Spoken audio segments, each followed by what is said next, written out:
বাঁচাও, বাঁচাও, help, please help. আরে কেউ আছো এখানে? আরে প্লিজ আমাকে বাঁচাও। হ্যালো,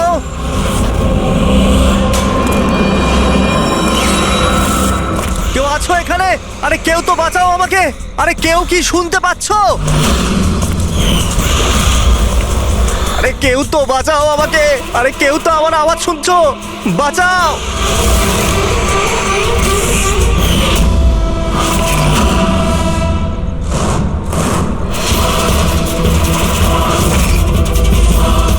তুমি কে? কি চাও তুমি?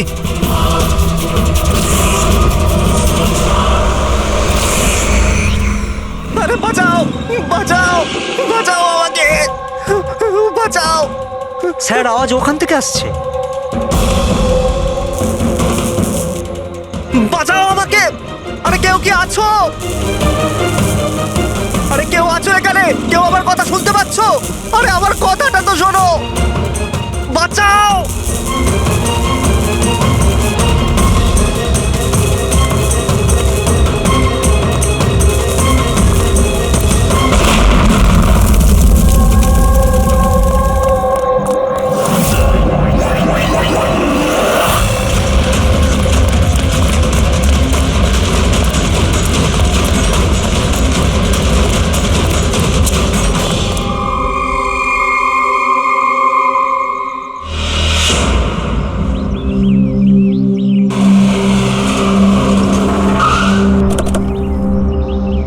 নমস্কার স্যার।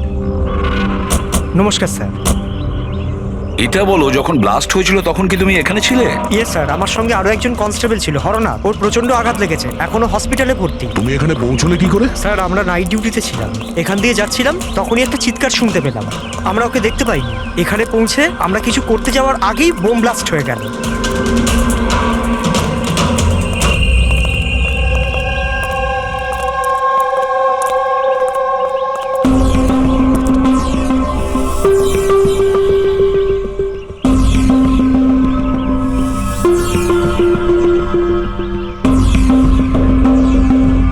একটা কথা বলো আমায়, যখন তুমি এখানে এসেছিলে তখন তুমি এখান থেকে কাউকে যেতে দেখেছিলে বা পালাতে দেখেছিলে?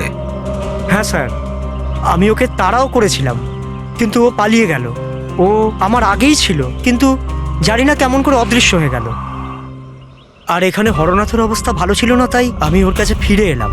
ঠিক করেছো তুমি, গুড ওয়ার্ক।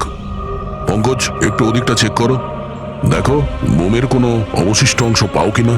আর যদি কিছু পাও তাহলে ওটা এভিডেন্সে পাঠিয়ে দাও।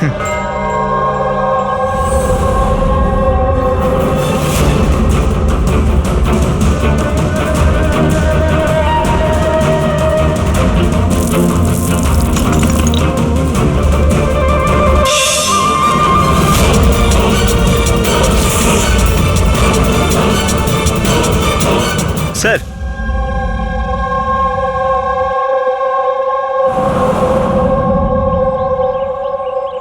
ডাইনামাইট স্টিক, আর স্যার এতে ব্যাচ নাম্বারও লেখা আছে। অ্যারোডাইনামিক। স্যার হ্যাঁ, এটা কিছু একটা চকচক করছে।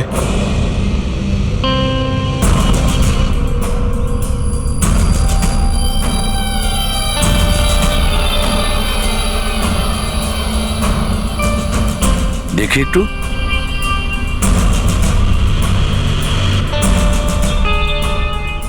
দয়া, এটা তো একটা দাঁত দেখছি, সোনার দাঁত। এক মিনিট, আচ্ছা একটু ম্যাগনিফাইং গ্লাসটা দাও তো।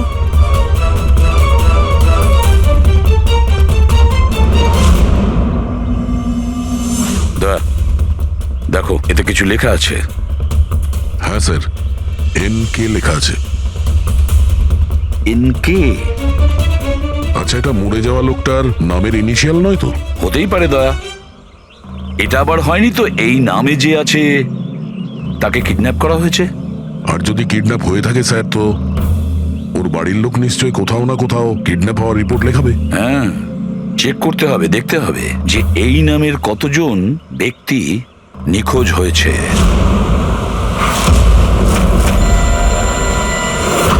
Yes sir. লোকাল পুলিশ থেকে জানা গেছে যে মিসিং কমপ্লেন্ট নবীন কুমারের। নবীন কুমারের স্ত্রীর সঙ্গে আমি ফোনে কথা বলেছি। উনি বলেছেন যে এই নবীন কুমারের একটা দাঁত সোনার ছিল। আচ্ছা স্যার, এই নবীন কুমার কে? শহরের বাইরে ওনার একটা পেইন্টের ফ্যাক্টরি আছে, আর কিছুদিন আগে ওনার একটা নিউজ কভারেজ ছিল। নিউজে? কি ব্যাপারে স্যার? কিছুক্ষণের মধ্যেই জানা যাবে। আচ্ছা দেখো, এই নবীনের বাড়ির ঠিকানা আমি তোমাকে পাঠিয়েছি, আর তাছাড়া ওনার স্ত্রীকেও এই বিষয়ে আমি জানিয়েছি। আর যদি আমার ধারণা ঠিক হয়ে থাকে তাহলে অভিজিৎ, নিশ্চয়ই মিডিয়ার লোক ওখানে তোমার আগে পৌঁছে যাবে। অনেক ঝামেলা আছে, সামলে নিও। ঠিক আছে, আমরা দেখে নিচ্ছি। ইয়া, হ্যাঁ। নবীন কুমারের বাড়ি যেতে হবে। স্যার অ্যাড্রেস পাঠাচ্ছেন। নবীন কুমার মুর্দাবাদ! নবীন কুমার মুর্দাবাদ! নবীন কুমার মুর্দাবাদ! নবীন কুমার মুর্দাবাদ! নবীন কুমার মুর্দাবাদ! নবীন কুমার মুর্দাবাদ! নবীন কুমার মুর্দাবাদ! নবীন কুমার স্যার স্যার স্যার আপনি কি নবীন কুমারকে পরে, arrest পরে। দেখেছেন স্যার? পরে বলছি। স্যার, CID পরে আপনারা আমাদেরকে কাজ করতে দিন, প্লিজ। আপনারা দেখি সরে যান, যেতে দিন দেখি। সরে যান, সরে যান বলছি। দেখুন, এইসব কিছু বন্ধ করুন আপনারা। দাঁড়ান। নাটক? স্যার, নাটক তো নবীন কুমার রচিয়ে রেখেছে আমাদের এই শহরে। স্যার, ওরা সবাই নবীন কুমার মারা গেছেন। He is no more. এই লোকটা মেরেছে আমার স্বামীকে। খুনি এরা সবাই। এবার বলবে নাকি জেলে ঢুকিয়ে দেবো? বলো, কেন করছো এইসব? স্যার, আমরা মারিনি স্যার। স্যার, নবীন কুমারের রঙের ফ্যাক্টরি আছে স্যার, যেখানে প্রতিদিন 1000 টনেরও বেশি বিষাক্ত আবর্জনা নদীতে ফেলা হয় স্যার। স্যার, আমরা তো আন্দোলনকারী, আমরা ওনার এগেনস্টে আন্দোলন করছি। স্যার, বিশ্বাস করুন, আমরা ক্রিমিনাল নই, আমরা সোশ্যাল ওয়ার্কার স্যার। মিথ্যে কথা, মিথ্যে বলছে। হুমকি দিয়ে রেখেছিল আমার স্বামীকে। রোজ রোজ হুমকি দিত। না স্যার, আমি কোনো ধমকি দিতাম না, সে তো কোনো অন্য লোক স্যার। কারা? কাদের কথা বলছো? স্যার, ওরা সেই সব লোকগুলোই যারা সোশ্যাল সার্ভিসের নামে খারাপ কাজ করে, ল ইন অর্ডারের মিসইউজ করে স্যার। স্যার, আমি আর আমাদের প্রোটেস্টার্স আমাদের মধ্যে কেউ নয় স্যার। কি ধরনের হুমকি আসতো আপনার স্বামীর কাছে? কি হয়েছিল? এ নাও চা। আরে বাহ, গরম গরম চা। আচ্ছা, ওই এনজিওটার কি হলো? ওই এনজিও তো বিরক্ত করে মারছে, ফ্যাক্টরিতে ওয়ার্কার্সদের কাজ করতে দিচ্ছে না। এখন তো জল অনেক দূর করিয়ে গেছে, মনে হচ্ছে পুলিশকে ডাকতে হবে। শোনো, বাহ নবীন বাবু, আপনাদের মতো সৎ লোক আবার পুলিশদের কাছে যাচ্ছে নাকি? তুমি ভেতরে কি করে এলে? আপনাকে মনে করাতে এসেছি যে আপনি যেটা করছেন সেটা ভুল করছেন। এখনো সময় আছে, শুধরে যান। Shut up! বেশি তর্ক করো না, এখন এই ঘর থেকে বেরিয়ে যাও। I said get out! আর কোথায় কোথায় ঢুকতে দেবেন না, আর কাকে কাকে আটকাবেন। আমাদের মতো লোক আপনাদের মতো লোককে ভয় পায় না, বুঝতে পেরেছেন? আর কেন জানেন? কারণ আমরা আপনাদের মতো খারাপ কাজ করি না। আজ তো আমি আপনার ঘরে ঢুকেছি। যদি আপনি আপনার স্বার্থের জন্য অসহায় মানুষদের জীবন নিয়ে খেলা যদি বন্ধ না করেন, তাহলে আপনার ফ্যাক্টরিতেও ঢুকবো। তোমাদের মতো গুন্ডাদেরকে না আমি সিধে করতে পারি, আর এই ফালতু ধমকিগুলো না অন্য কাউকে গিয়ে দেবে। আমার যা করার আমি তাই করব, আর তোমার যা করার করে নাও। আমি ধমকি দিচ্ছি না, বোঝাচ্ছি।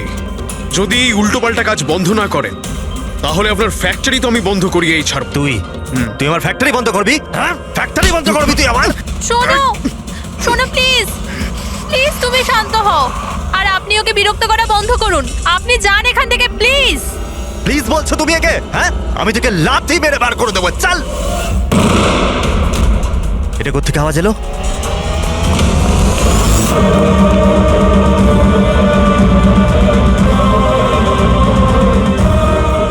দেওয়ালে লেখা ছিল, শুধরে যাও নয়তো আর বাঁচবে না।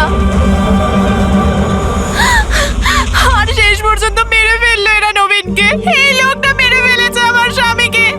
বিশ্বাস করুন স্যার, আমি সত্যি বলছি, আমি কিচ্ছু করিনি স্যার। যে করেছে তাদের কথা স্যার, বলো। নিশ্চয়ই, কেন বলবো না স্যার। স্যার, ওনার জন্যই তো আজকে আমরা ফেসেছি স্যার। স্যার, আমরা প্রোটেস্টার, আমরা সোশ্যাল এনভায়রনমেন্টের জন্য প্রোটেস্ট করি স্যার। স্যার, ওরা অনেকটা নিচে নামতে পারে স্যার। চিনতে পারবে তাদের? নিশ্চয়ই, কেন নয়, কিন্তু আমাদের সেফটির কি স্যার? ওরা অনেক খারাপ লোক স্যার। ডোন্ট ওয়ারি, তোমার কিছু হবে না।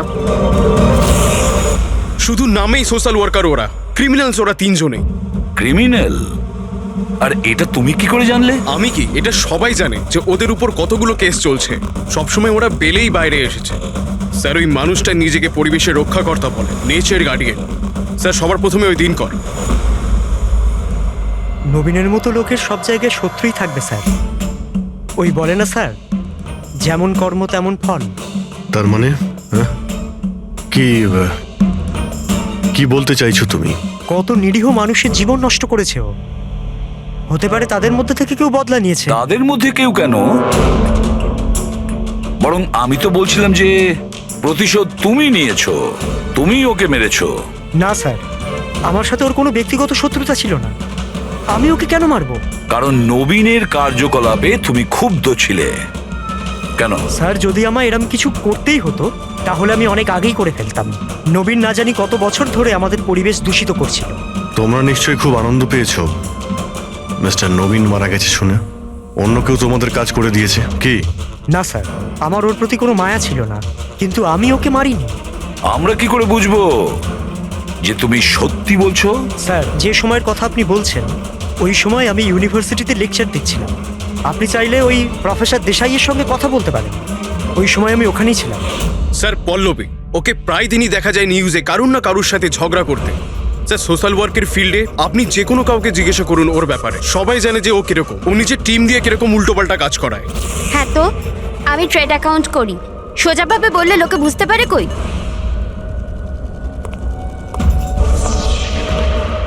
কিন্তু আমি সোজা পয়েন্টে আসছি। আমাদের মনে হয় তুমিই ওকে খুন করেছো। ম্যাম, আপনার এটা যদি মনে হয় তাহলে আপনার এবং আমার দুজনেরই টাইম ওয়েস্ট করছেন। ম্যাম, একটা কথা, আমি কোনো ক্রিমিনাল নই। কিন্তু আমরা তো এটা শুনেছি যে আপনি রোজই কোনো না কোনো একটা কন্ট্রোভার্সিতে জড়িয়ে থাকেন। স্যার, ব্যাপারটা হলো কি, যদি কোনো সৎ লোক সাহস করে সত্যের পিছনে দাঁড়ায় না, তো মানুষ ভয় পেয়ে যায়, সহ্য করতে পারে না, বিশেষ করে যদি সে একটা মেয়ে হয়। আপনি তো জানেনই সোসাইটির কি মেন্টালিটি। তাই নাকি?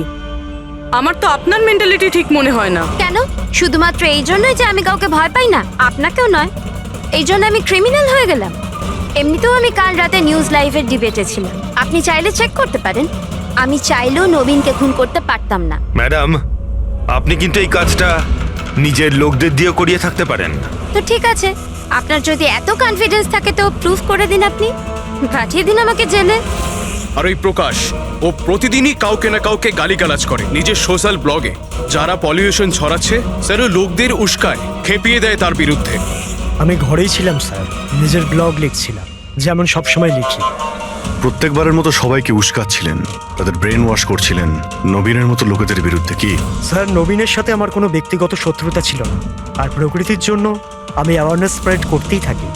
ব্যক্তিগত শত্রুতা না থাকলে তোমার সবকটা ব্লগে নবীনের নাম কেন থাকে? তাও টপ 4-5 জনের মধ্যে। কালকেও যে ব্লগটা লিখেছিলে সেখানেও নবীনের নাম ছিল না? হ্যাঁ স্যার, নবীনের নাম ছিল ওখানে। আর এই কথাটা আমি লুকোবই বা কেন? ও খারাপ লোক ছিল, কিন্তু এর মানে তো এটা নয় যে আমি ওকে খুন করে দেবো। কেন? কেন মারবে না?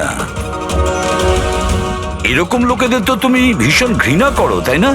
তোমার মনে হচ্ছে তোমার পরিশ্রম বিফলে চলে যাচ্ছে, আর তারপরে নবীনকে এত বোঝানোর পরেও নবীন পরিবেশ দূষিত করে দিচ্ছিল, আর সেই জন্য তুমি রেগে যাও আর তারপরে নবীনকে শেষ করে দাও। আমি একজন রেসপন্সিবল সিটিজেন স্যার, কোনো ক্রিমিনাল নয় স্যার। আমার কাজ এটাই, আমার ব্লগের মাধ্যমে ঠিক আর ভুলের তফাৎ বোঝানো, কারোর ক্ষতি করা নয়। স্যার, ইন্টারোগেশনে তো কেউই কোনো ভয় পায়নি। হ্যাঁ, কোনো ভয় পায়নি ঠিকই। এই 3 জনের উপর কড়া নজর রাখতে হবে। কেন স্যার? ফেডরিক, ভয় একটা অদ্ভুত জিনিস। যদি ওই 3 জনের মধ্যে কেউ খুন করে থাকে তাহলে সে ভয় পেয়ে কিছু না কিছু গন্ডগোল করবেই, কোনো না কোনো ভুল সে নিশ্চয়ই করবে।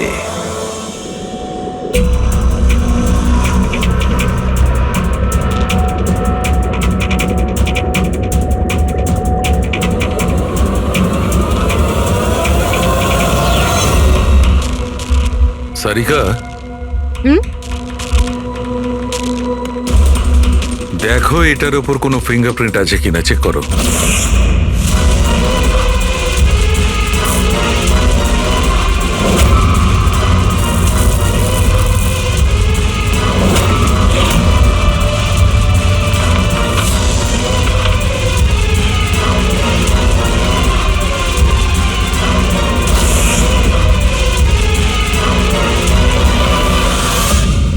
স্যার, এটাতে তো কোনো ফিঙ্গারপ্রিন্টস নেই।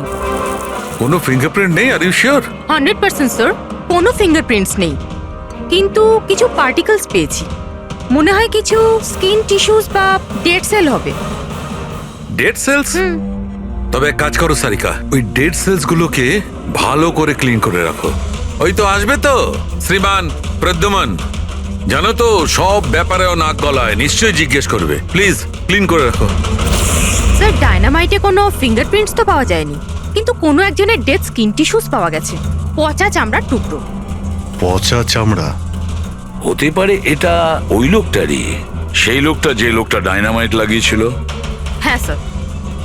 সালুকে, এই পচে যাওয়া চামড়াগুলোর তুমি ডিএনএ টেস্ট তো করতে পারো, কিছু তো জানা যাবে। বস, পচে যাওয়া চামড়া থেকে ডিএনএ বার করাটা খুব কঠিন কাজ। তোমাকে একটা কথা খুব জোর দিয়ে বলতে পারি, যে লোকটি এই ডায়নামাইটটাকে শেষবার ধরেছে ওর স্কিন ডিজিজ আছে, চামড়ার অসুখ, আর সেটাও খুব গুরুতর। এমনিতে দেখে কিছু বোঝা নাও যেতে পারে, কিন্তু বস এই অসুখটা ওকে ভেতর থেকে শেষ করে দিচ্ছে। তাহলে তো আমরা এর মাধ্যমে ওর কাছে পৌঁছতে পারি। হ্যাঁ, কিন্তু কোনো প্রমাণ তো দরকার। Hello, ACP Pradyuman here. হ্যাঁ বলুন। আচ্ছা, গুড, থ্যাংক ইউ। কে? ডায়নামাইট ম্যানুফ্যাকচারার বলছিল ওরা রেকর্ড চেক করেছে, ওই ডায়নামাইট কোনো খনিকে বিক্রি করেছে ওরা। মানে মাইন সাইট? হ্যাঁ, মাইন সাইট। এবার এটা খোঁজ নিতে হবে এই ডায়নামাইট মাইন সাইট থেকে খুনি পর্যন্ত কিভাবে পৌঁছলো।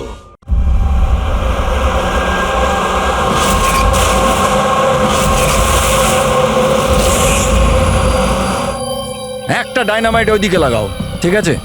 আর আরেকটা 50 মিটার দূরে ওইখানে লাগাও। হ্যাঁ স্যার। আর একটা ওইদিকেও লাগাতে পারো। আচ্ছা স্যার। একটা সোজা লাগাও ওইখানে, একদম 50 মিটার দূরে। আর এই 6 সেকেন্ড পরে ব্লাস্টগুলো হবে। ঠিক আছে স্যার। ওকে। আর কোথায় লাগানো যায়? ওইখানে মাঝখানে ফিট করা যাবে কি? এক্সকিউজ মি, আপনার নাম বিনীত? ইয়েস। আপনারা কারা? আপনি এই সাইটের ম্যানেজার? কিন্তু ব্যাপারটা কি বলুন তো? দেখুন বিনীত বাবু, যখন ম্যানুফ্যাকচারিং কোম্পানি থেকে ডায়নামাইট আপনাদের এখানে আসে, মানে এই সাইটে, মাইন্ড সাইটে, সেটার ইনচার্জ তো আপনিই হবেন, তাই না? ইনচার্জ তো আমি, কিন্তু কনসাইনমেন্টের পরে অপারেটর টিমও কিন্তু এটা হ্যান্ডেল করে।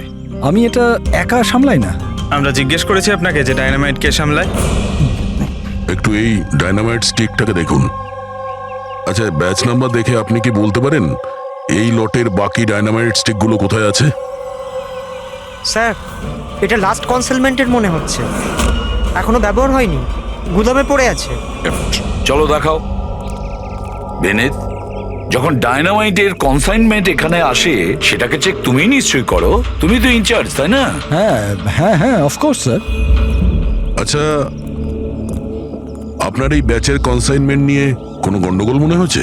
গন্ডগোল? না না, নর্মালি তো ছিল, যেরকম হয় আর কি। কিন্তু আপনি এটা জিজ্ঞেস করছেন কেন? নর্মাল আছে তো, যেমনটা থাকে। প্রতিটা বক্সে 10টা করে লেখা আছে স্যার। এটা খুলে দেখো তো কতগুলো আছে, গোনো।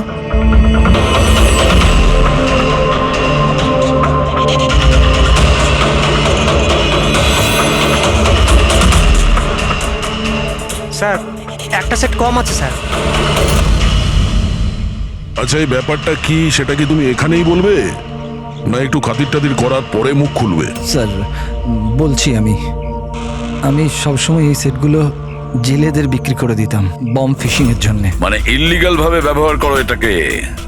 আর এটার থেকে 6টা সেট আমি ওদেরকে বিক্রি করেছি। যাকে বিক্রি করেছো তাকে চেনো নিশ্চয়ই? স্যার, ও আমার রেগুলার কাস্টমার ছিল না, ও প্রথমবার এসেছিল। আর আমি ওর মুখটাও ভালো করে দেখিনি, কিন্তু স্যার ওর হাতের চামড়াগুলো অদ্ভুত রকমের হয়ে গেছিল, বোধহয় ও অসুস্থ ছিল।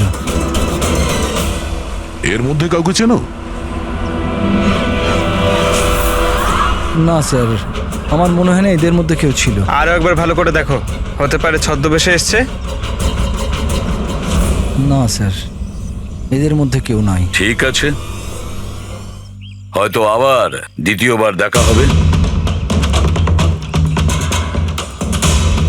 স্যার আমার মনে হচ্ছে যে আমাদের ওই লোকেদের লিস্ট বানাতে হবে যাদের এই ধরনের রোগ আছে। জানি ব্যাপারটা খুব মুশকিলের, কিন্তু ট্রাই তো করা যেতে পারে। না না, ট্রাই তো করতেই হবে দয়া। প্রত্যেকটা বড় বড় হসপিটাল আর ছোটখাটো নার্সিং হোম এবং ক্লিনিকগুলোতে গিয়েও খোঁজ নাও এরকম রোগের পেশেন্টের ব্যাপারে। হতে পারে আমাদের ভাগ্য যদি ভালো থাকে কিছু প্রমাণ আমরা পেয়ে যাব। Sir let's go.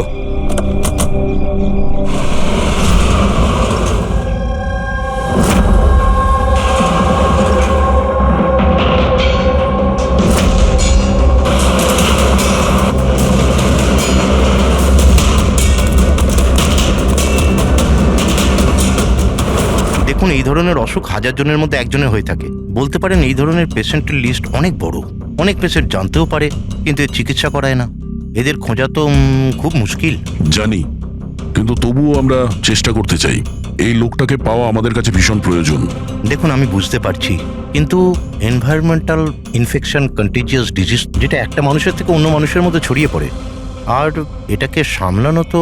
এক মিনিট, কি বললেন আপনি? Environmental infection? হ্যাঁ, মানে আমাদের চারপাশের পরিবেশে হতে পারে এমন ইনফেকশন হাওয়া বা জল থেকে চারিদিকে ছড়িয়ে পড়ে। চলুন, আমি আপনাকে একটা পেশেন্ট দেখাবো। ছাড়ো আমাকে! কেন মারতে চাও আমাকে? ছেড়ে দাও আমাকে, যেতে দাও প্লিজ। দেখো, আমাকে যেতে দাও sir, please help me sir, help please, help sir, help.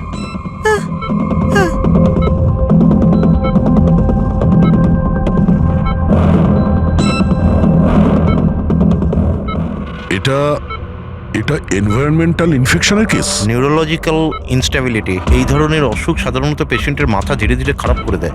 ও নিজের ধৈর্য হারিয়ে ফেলতে পারে আর মাথার ব্যালেন্সও নষ্ট হয়ে যায়, যেমনটা নীলজের হয়েছে। আর ফিজিক্যাল কন্ডিশন, মানে আমি বলতে চাইছি এই ধরনের পেশেন্টরা কি খুব জোরে দৌড়তে পারে? হ্যাঁ, নর্মালি চলতে ফিরতে তো পারে, কিন্তু অসুখটা যদি অ্যাডভান্স স্টেজে চলে যায় তাহলে দৌড়ানোর পক্ষে সম্ভব নয়। কিন্তু স্যার, অ্যাডাভিন ইঞ্জেকশন দিলে শরীরে কিছুক্ষণের জন্য শক্তি আসে। হ্যাঁ, কিন্তু ওটা সাইড এফেক্ট যথেষ্ট। স্যার, অ্যাডারভিন ইঞ্জেকশন দেওয়া যথেষ্ট ঝুঁকিপূর্ণ। রিস্কি হতে পারে, কিন্তু এই অপরাধীর মানসিক অবস্থা যে ধরনের, তাতে হতে পারে যে ওর সাইড এফেক্ট নাও হতে পারে।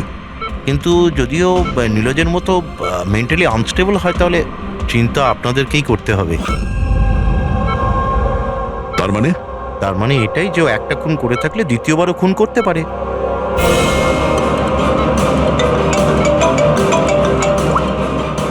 হ্যাঁ স্যার। কি প্রকাশ পঙ্কজকে ফাঁকি দিয়ে পালিয়ে গেছে? নো, ঠিক আছে, আমি দেখছি। হতে পারে এই প্রকাশ ভয় পেয়ে পালিয়ে গেছে, না হলে দ্বিতীয় মার্ডারের পরিকল্পনা করছে।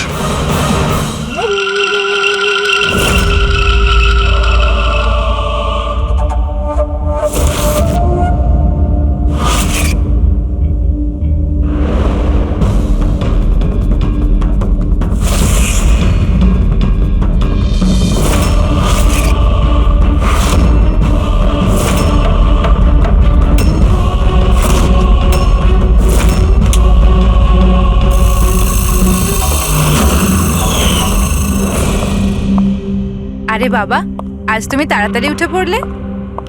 Good morning. এই রইলো তোমার চা, তাড়াতাড়ি খেয়ে নাও, নাহলে ঠান্ডা হয়ে যাবে।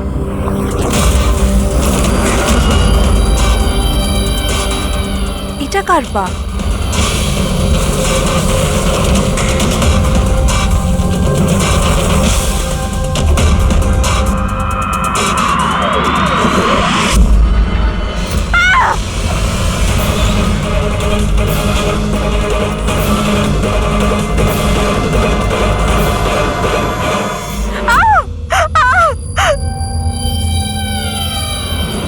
স্যার, আরও একটা মার্ডার। ওই ডক্টর ঠিকই বলেছিলেন, ওই খুনির মাথা খারাপ হয়ে গেছে, ওর মানসিক অবস্থা ঠিক নেই। স্যার, মনে হচ্ছে খুন করার একটা প্যাটার্ন বানিয়ে ফেলছে এই খুনি।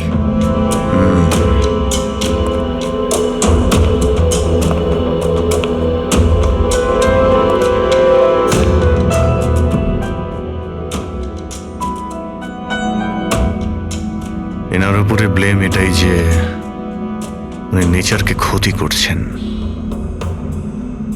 ইলিগাল ডিফরেস্টেশন, জমি হাতানোর জন্য ইল্লিগালি গাছ কেটে ফেলা। ওই খুনি এনার সঙ্গেও তাই করেছে। আর তাও প্রকাশ উধাও হয়ে যাওয়ার ঠিক পরেই। ওয়েপেন কি ব্যবহার করেছে? 100% চেইন স, না হলে হাড়ের সঙ্গে মাংসকে এইভাবে কেটে বডিটাকে দু টুকরো করা এত সহজ নয়। স্যার, যদি চেনস ব্যবহার করেই থাকে তাহলে আওয়াজ নিশ্চয়ই হয়েছিল। বাড়িতে কেউ না কেউ তো শুনবে। রাতে কে কে ছিল? আমার হাজবেন্ড তো কাজের জন্য বাইরে থাকে, বাড়িতে শুধু আমি, বাবা আর আমাদের চাকর ছিল। আপনি আপনি কোনো আওয়াজ শুনেছিলেন? না, কোনো আওয়াজ শুনতে পাইনি। রামানন্দ বাবুর কারোর সাথে শত্রুতা বা কেউ কোনোদিন হুমকি দিয়েছিলেন ওনাকে? হ্যাঁ, কিছু সপ্তাহ আগে কিছু অদ্ভুত হয়েছিল। বাবাকে কেউ ধমকাচ্ছিল আর বাড়ির বাইরে দেওয়ালে কেউ কিছু লিখে দিয়েছিল যে শুধরে যাও, না হলে তোমার সাথে ওরকমই হবে যেটা তুমি গাছের সাথে করো। স্যার, এক্স্যাক্টলি যেরকম নবীনের কেসে হয়েছিল। স্যার, একটা কথা কিছুতে মাথায় ঢুকছে না। খুনি কারোর বাড়িতে ঢুকে এরকম নৃশংসভাবে কাউকে খুন করে বাড়ি থেকে বেরিয়ে যায়, আর কেউ কিছু শুনলো না, কেউ দেখলোও না। কিভাবে? আজ এনাদের অজ্ঞান করে দেওয়া হয়েছিল। দেখুন, আমার সন্দেহ হচ্ছে যে আপনাদের অজ্ঞান করা হয়েছিল খাবারের মধ্যে কিছু মিশিয়ে, সেই জন্যে আপনারা কিছু শুনতে পাননি। অজ্ঞান? হ্যাঁ, কিভাবে সেটা জানি না, কিন্তু সেটা জানার জন্য আমাদের এখানে যত জিনিস আছে সেগুলো ফরেন্সিক ল্যাবে পাঠাতে হবে।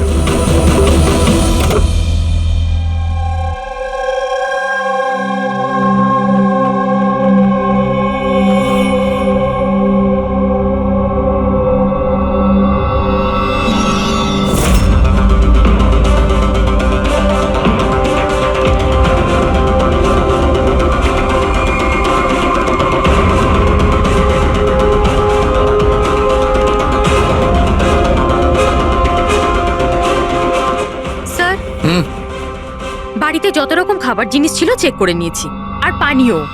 কিছুতেই ঘুমের ওষুধ পাইনি। No sedatives. পেলে না? আর শিওর? অ্যাবসলিউটলি। কিন্তু সারিকা, সবাই তো অজ্ঞান ছিল, তার মানে কোনো মাদকদ্রব্য নিশ্চয়ই থাকবে যার জন্য ওরা অজ্ঞান হয়ে গেছিল। খাবার জিনিসে, পানীয়তে, কিছুতে তো থাকা উচিত। কিসের মধ্যে ছিল?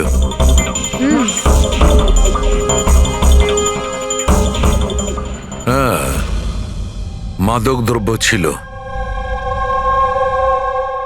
এই এসিটার মধ্যে। এসিতে? ইয়েস, এই এসিতে মাদকদ্রব্য মেশানো হয়েছিল, আর এর হাওয়াটা ঘরের মধ্যে ঢোকা মাত্র মাদকদ্রব্য ছড়িয়ে পড়ে আর সবাই অজ্ঞান হয়ে যায়। হ্যাঁ। Check it. ইয়েস।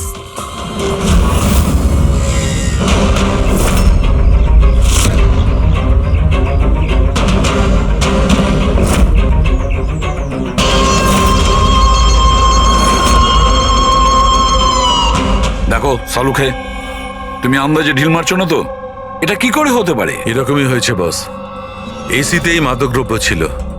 আমি ওই এসিটার ব্লোয়ারে, ফিল্টারে, সব জায়গায় সেনেটিভ পেয়েছি, আর সেটাও খুব হাই ডোজে। মাই গড, এটা কি করে হতে পারে? বস, এসিতে সেনেটিভ ছিল, মাদকদ্রব্য ঘরের মধ্যে ছড়িয়ে যায় আর সবাই অজ্ঞান হয়ে যায়। খুনি আসে আর বিনা বাধায় ওকে খুন করে, ও চলে যায়। কেউ কিচ্ছু শুনতে পায়নি। আচ্ছা ঠিক আছে। সালুকে ফোন করেছিল, বলছিল রামানন্দর বাড়িতে যে এসি মেশিনটা ছিল সেটাতে বিষাক্ত গ্যাস ভরা ছিল, অ্যানেস্থেটিক গ্যাস।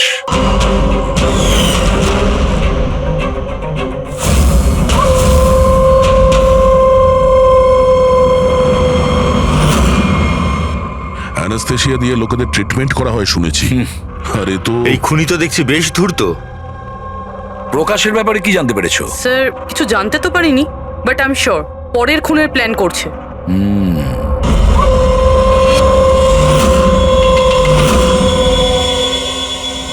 কিন্তু খুনি যদি অসুস্থ হয় তাহলে প্রকাশ তো ভালোই দৌড়িয়েছিল। স্যার এমনটাও তো হতে পারে যে অন্য কাউকে দিয়ে এই খুনটা করিয়েছে। তাহলে ও পালিয়ে গেল কেন? এই শব্দটা কিসের? চলো তো।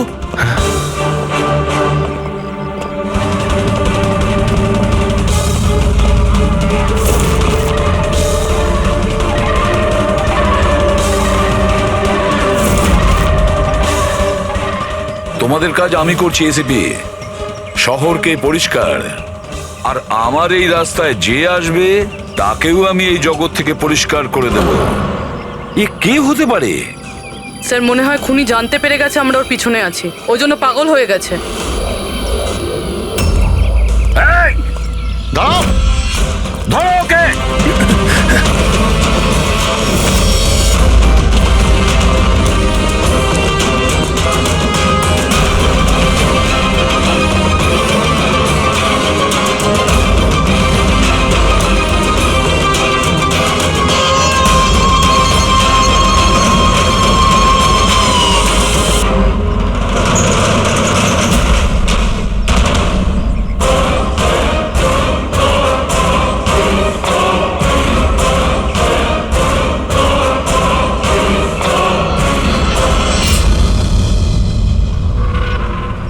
স্যার, সিআইডি থেকেই লিস্ট এসছে।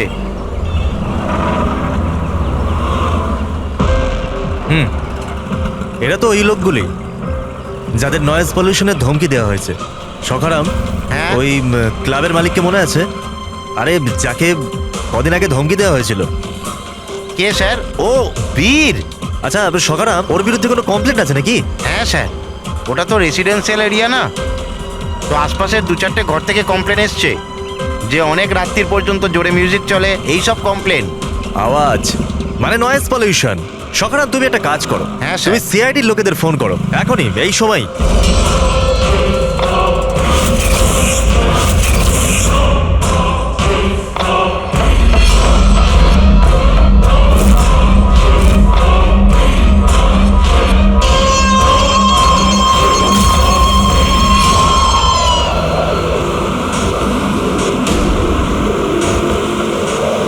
তাড়াতাড়ি করো অভিজিৎ, তাড়াতাড়ি। স্যার আমরা অন দা ওয়ে। ও নাইট ক্লাবের মালিক, ওর নাম বীর। কিন্তু স্যার ব্যাপারটা কি? দয়া, লোকাল ইন্সপেক্টর থেকে জানা গেছে বীরকেও একই রকমের হুমকি দেওয়া হয়েছে, আর সেটাও শব্দ দূষণ করার জন্য। সরি স্যার, কিন্তু নয়েজ পলিউশন এটা একটু বেশি হয়ে গেল না? রবি, ওর মানসিক অবস্থা ঠিক নেই, এই খুনি যা খুশি করতে পারে।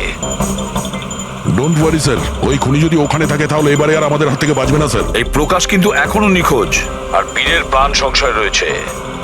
যে করেই হোক ওকে সুস্থ আর নিরাপদে আমাদের এখানে নিয়ে এসো।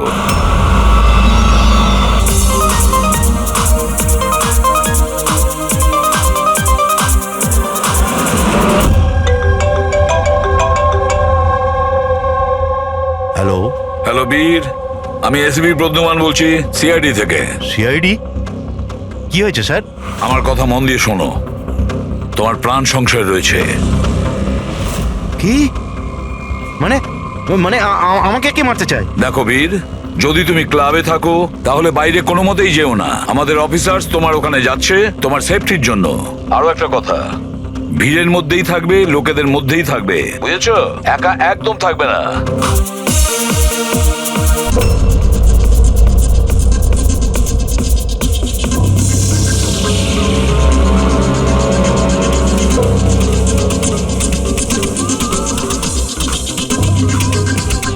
দেখো, আমি আমার কেবিনে যাচ্ছি, ঠিক আছে? আর কাউকে ভেতরে আসতে দেবে না, বুঝেছো? কাউকেই ভেতরে আসতে দেবে না।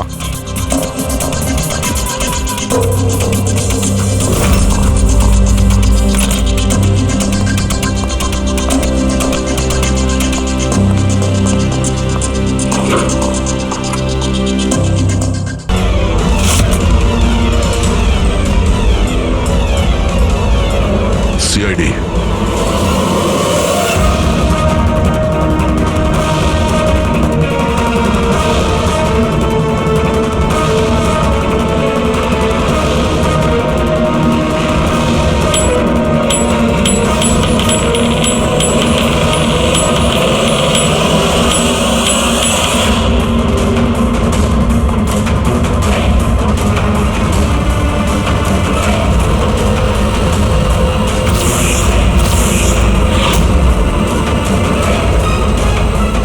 ভাই শোনো, এদিকে এসো। হ্যাঁ স্যার। বীর কোথায়? স্যার উনি কারুর সাথে দেখা করতে চান না। আমরা সিআইডি থেকে আসছি। কোথায় ও? আসুন স্যার।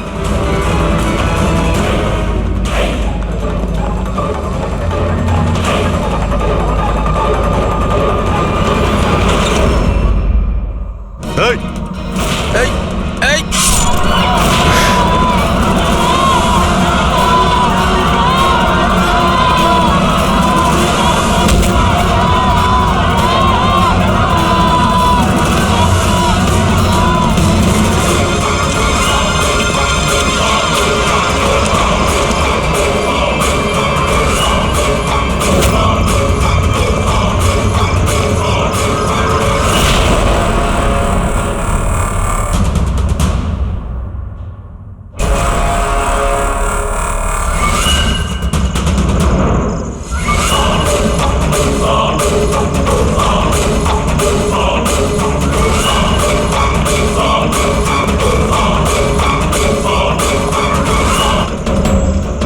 আরে গেল কোথায়?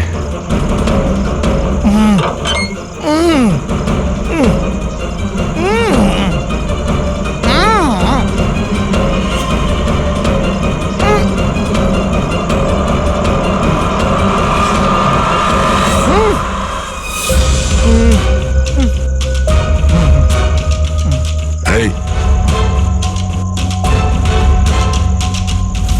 প্রকাশ, এসো বাইরে এসো।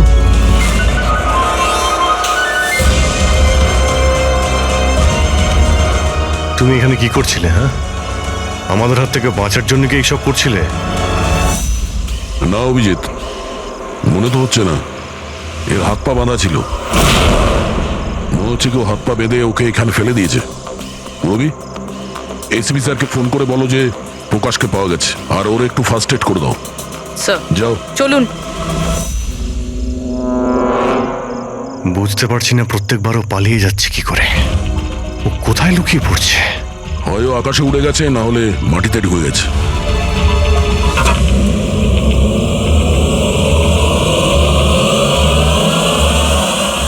ও এখানেই আছে দয়া, এইখানে। কি? এইখানে।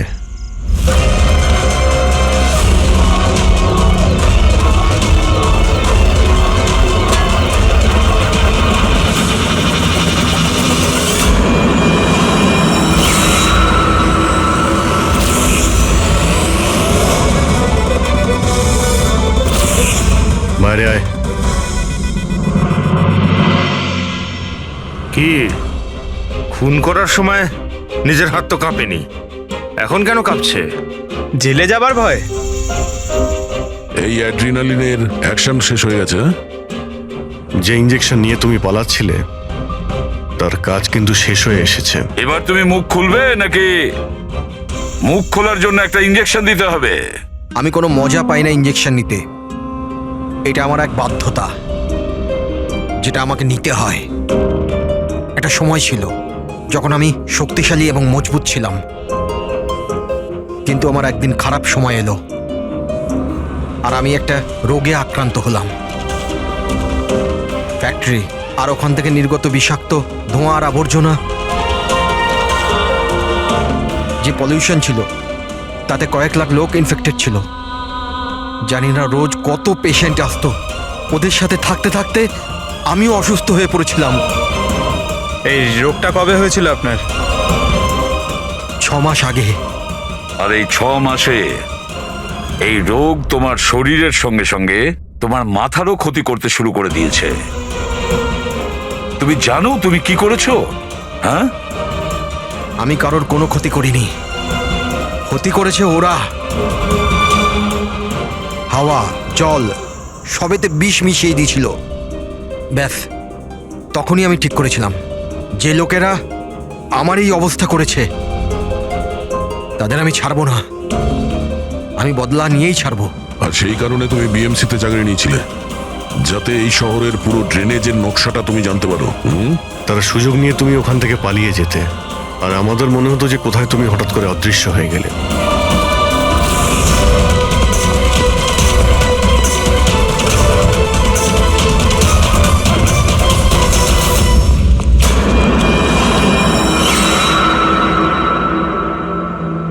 একটা কথা কিন্তু আমি এখনো বুঝিনি, প্রকাশ তোমার কি ক্ষতি করেছিল? হ্যাঁ, ওকে কেন কিডন্যাপ করলে? ওই রাতে ও ওখানেই ছিল, রামানন্দের বাড়ির বাইরে। ও ওর বাড়ি জ্বালাতে এসেছিল। ও কিছু করতো তার আগেই ও আমাকে দেখে নিয়েছিল ঘর থেকে বেরোনোর সময়। আর তুমি ওকে তারপর কিডন্যাপ করে নিলে যাতে ও কারোর সামনে মুখ না খোলে। হ্যাঁ, তুমি ওকে মারতেও পারতে, তাহলে ওকে ওকে তুমি মারলে না কেন? আমি বললাম না স্যার, আমার বদলা শুধুমাত্র ওদের সাথে ছিল, যারা আশেপাশের হাওয়া জলকে বিষাক্ত করে তুলেছিল। আমি তো শুধুমাত্র আমার সংসার বাঁচাচ্ছিলাম। আমি কোনো ছোটবেলা থেকে খুনি ছিলাম না। এই দায়িত্বটা তোমাকে কে দিয়েছিল? শোনো, তোমার এই প্রতিশোধের আগুনে এতগুলো লোকের প্রাণ গেছে। এই কাজটা তোমার একদমই করা উচিত হয়নি। খুব অন্যায় করেছো তুমি। আইন তোমাকে কোনোদিন ক্ষমা করবে না। কঠোর থেকে কঠোরতম শাস্তি হবে তোমার।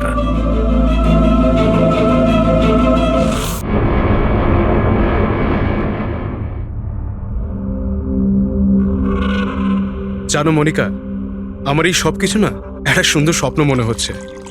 কেন?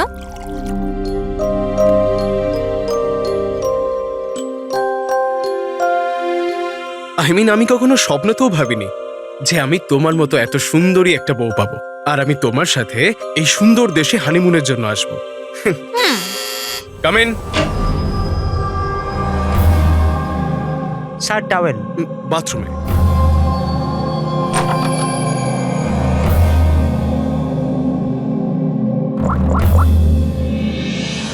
Yes sir, couple is here.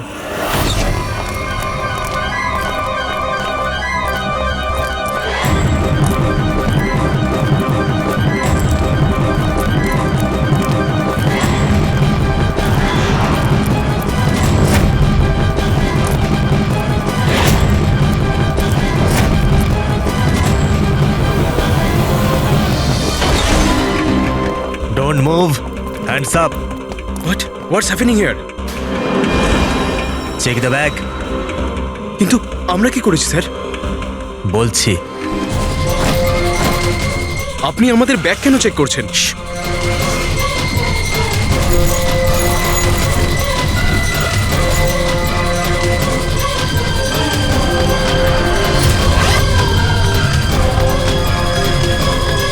Got it. Come on.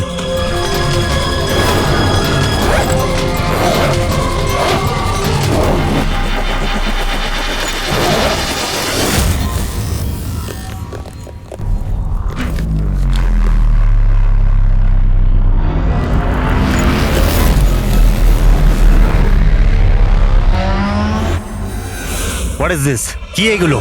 এইসব যতীন, এই প্যাকেটগুলো আমাদের ব্যাগে কি করে এলো? আমি কি করে জানবো মনিকা? এইসব প্যাকিং তো তুমি করেছিলে না? কিন্তু যখন আমি প্যাকিং করেছিলাম এই প্যাকেটগুলো ছিল না। আর এই প্যাকেটগুলোয় কি আছে? নির্দোষ সাচ্ছ, হ্যাঁ? তোমরা জানো না এই ব্যাগের মধ্যে কি আছে? না sir. This is drugs. Drugs? আর তোমাদের জানা উচিত এই দেশে ড্রাগের সাজা ডেথ।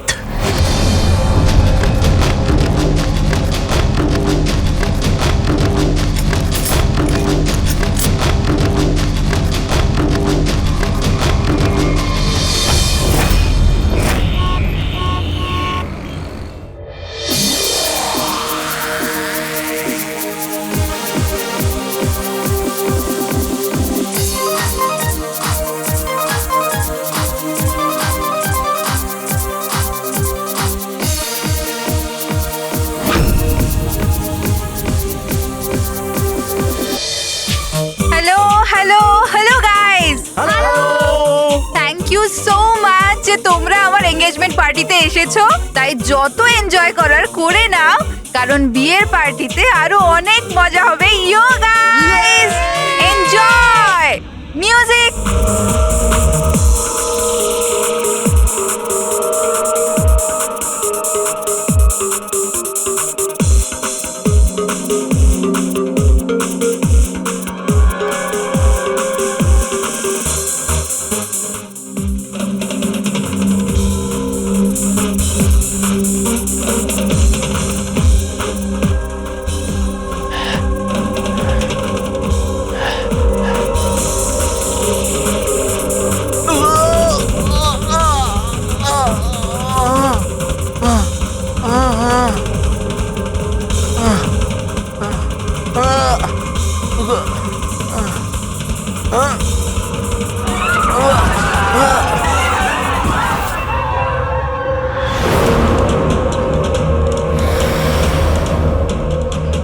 সরো পেছনে সরো। কি হয়েছে ওর? পেছনে। খুন? ও মাই গড, এ তো মরে গেছে।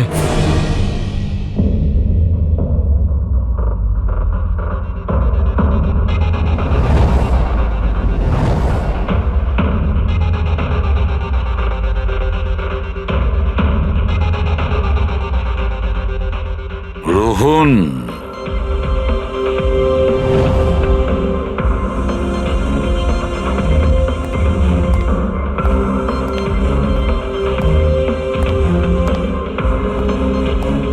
এর নাম হলো রোহন। আপনি এই ক্লাবের মালিক। Yes sir. আর এর অস্বাভাবিক মৃত্যুর ব্যাপারে আপনিই প্রথম জেনেছেন। Yes sir. স্যার এর সবার সামনে হঠাৎ করে নিচে পড়ে গেল।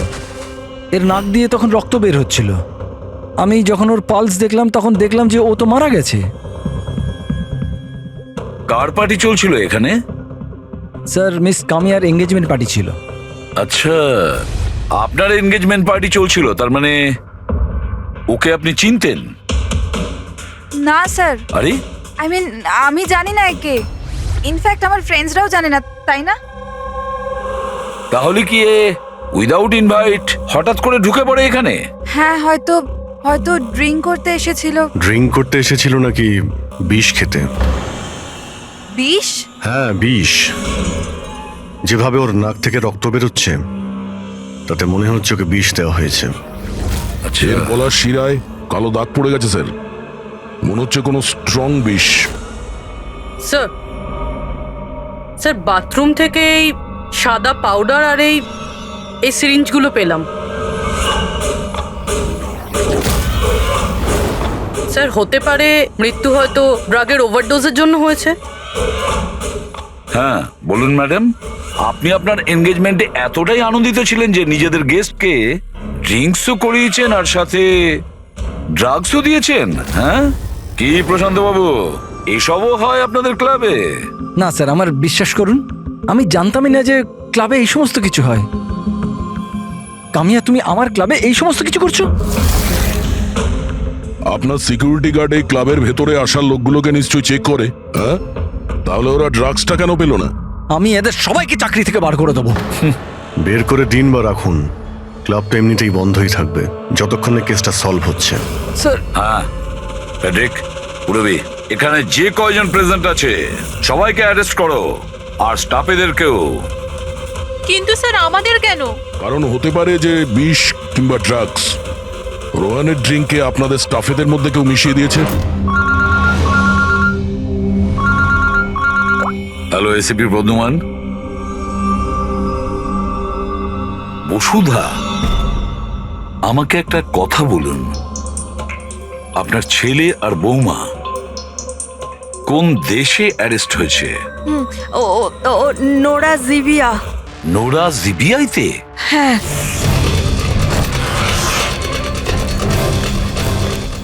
এই দেশে ড্রাগের সাজা ডেথ।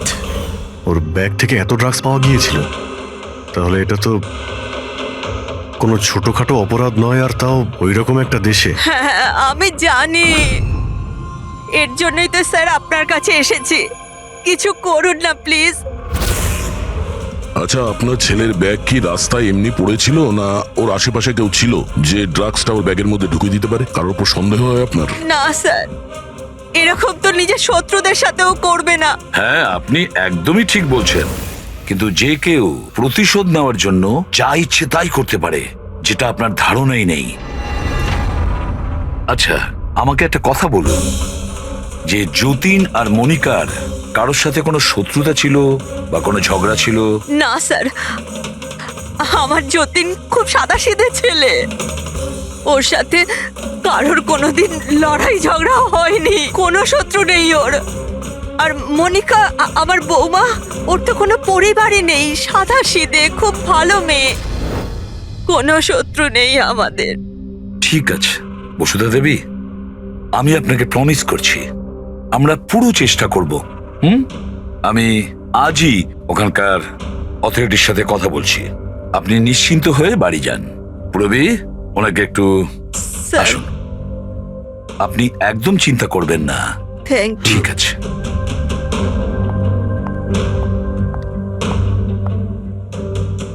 কিন্তু স্যার, ওখানকার পুলিশ আমাদের কথা শুনবে কেন? ওখানে ড্রাগসের ব্যাপারে আইন খুব কড়া, এর সাজা মৃত্যু। হ্যাঁ ভাই, কিন্তু কিছু তো করতেই হবে। ওরা যদি নিরাপরাধ হয় তাহলে আমরা তো এইভাবে ওদের দুজনকে মরতে দিতে পারি না। সেটাই তো, আমি ওখানকার হেডকোয়ার্টারের সঙ্গে কথা বলে দেখি, দেখা যাক। ততক্ষণ একটা কাজ করো, এই রোহনের বাড়িতে গিয়ে খোঁজ নাও যে সত্যি এই কামিয়া ওকে মানে রোহনকে চিনতো কি না। যাও স্যার। হ্যাঁ।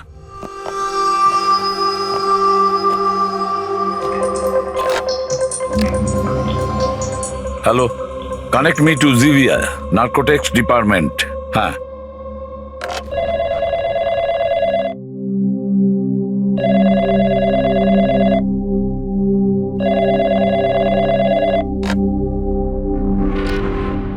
হ্যালো,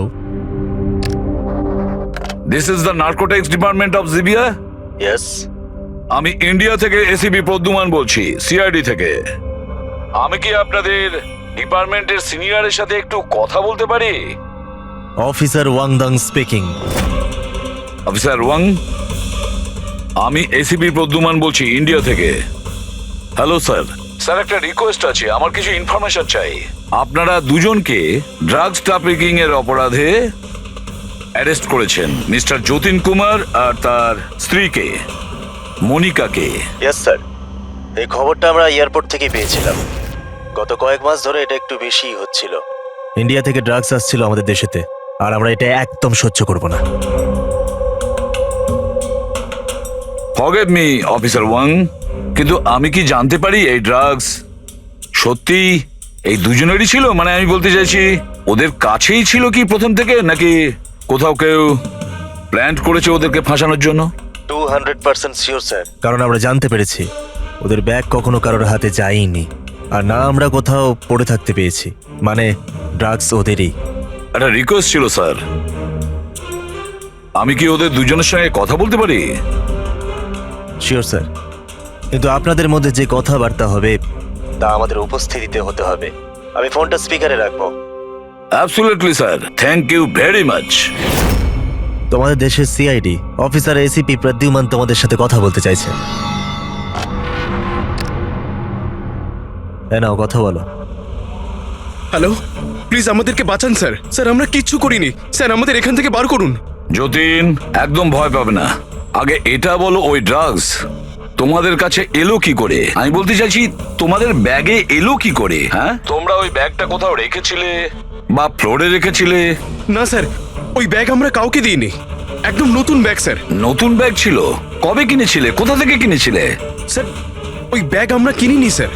আমাদের বিয়ের পর আমরা লাকি ড্রতে জিতেছিলাম ওটা, ওই ব্যাগগুলো আর এই দেশে হানিমুন ট্রিপটাও। লাকি ড্র আর ট্রিপও? কি করে পেয়েছিলে এই লাকি ড্র? মনিকা, ওই ওয়েবসাইটের নাম কি ছিল? স্যার প্রাইস লাভ নামে একটা ওয়েবসাইট আছে, pricelove.com। স্যার, যখন আমরা আমাদের বিয়ের রেজিস্ট্রি করে কোর্ট থেকে বেরোচ্ছিলাম। Hello ma'am. Hello sir. Hello. Well, first of all অনেক অনেক শুভেচ্ছা তোমাদের। Thank you. আমি হলাম আশা, আর এই আমার পার্টনার। আমরা pricelove.com থেকে এসেছি। আমরা নিউলি ম্যারিড কাপলদের জন্য এক্সক্লুসিভ কন্টেস্ট নিয়ে এসেছি। আপনারা অংশগ্রহণ করবেন। স্যার, এটা একটা স্ক্র্যাচ কার্ড, এটা আপনাকে স্ক্র্যাচ করতে হবে, আর যদি আপনি জিতে যান তাহলে আপনি অ্যাব্রড হানিমুন প্যাকেজ ফ্রিতে পাবেন। তুমি স্ক্র্যাচ করো না যতীন। না না মনিকা, তুমি আমার জন্য খুব লাকি, তুমিই করো। ওকে।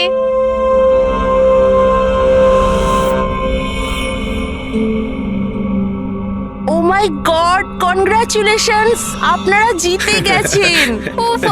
যতীন, চলো, ভালোই হয়েছে। এবার হানিমুনে কোথায় যাব সেটাও ঠিক হয়ে গেল। তাহলে আমাদের গিফট কোথায়? স্যার, সেটার জন্য আপনাকে আমাদের অফিসে আসতে হবে। Yes, please come. চলো না, আপনি ওই আশা আর রোহানকে জিজ্ঞেস করুন না, ওরাই ওই ব্যাগ দুটো দিয়েছিল প্রাইজের সাথে। এক মিনিট মনিকা, কি নাম বললে তুমি? আবার বলো। আশা আর রোহান। রোহন।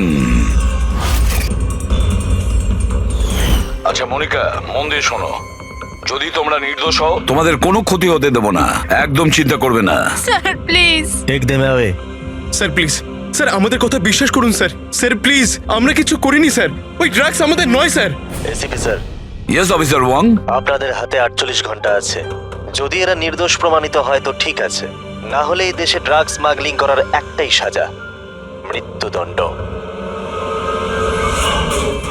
48 ঘন্টা, 48 ঘন্টা। পুরবি, তাড়াতাড়ি বসুধা দেবীকে ডাকো। বসুধা দেবী, এই ফটোটা ভালো করে দেখুন। একে কি আপনি চিনতেন? স্যার এটা তো রোহন। এই যতীনকে লাকি ড্র জিতিয়েছিল, কিন্তু ওর কি হয়েছে? ওকে খুন করা হয়েছে। কি? হ্যাঁ হ্যাঁ, আমাদের মনে হচ্ছে রোহনের কেস আর যতীন মনিকার কেস, এই দুটোর মধ্যে কানেকশন আছে। আমি তো মনে করছি এই রোহনই যতীনের ব্যাগে ওই ড্রাগস রেখেছিল। কিন্তু এ তো ট্রাভেল এজেন্ট, ও এটা কেন করবে? ও ট্রাভেল এজেন্ট ছিল না ড্রাগ ডিলার, সেটা তো সময়ই বলে দেবে। স্যার আমি দয়াকে ইনফর্ম করে দিচ্ছি।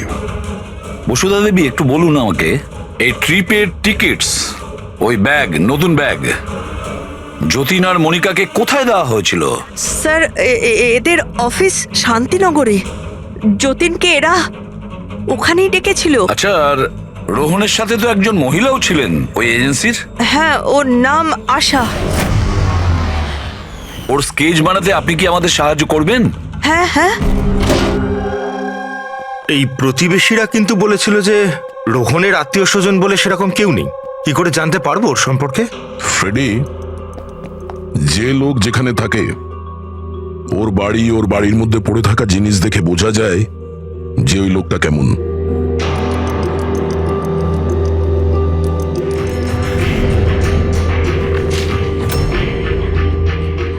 ফ্রেডি, এই দেখো, যতীন আর মনিকা ছাড়া আরো কত এমন নতুন বিবাহিত দম্পতি ছিল যাদেরকে রোহন হনিমুন প্যাকেজে পাঠিয়েছে, আর এদের সবার ব্যাগেই ওই ড্রাগস রাখা ছিল। এই যতীনের কপালটাই খারাপ যে ও ধরা পড়ে গেল।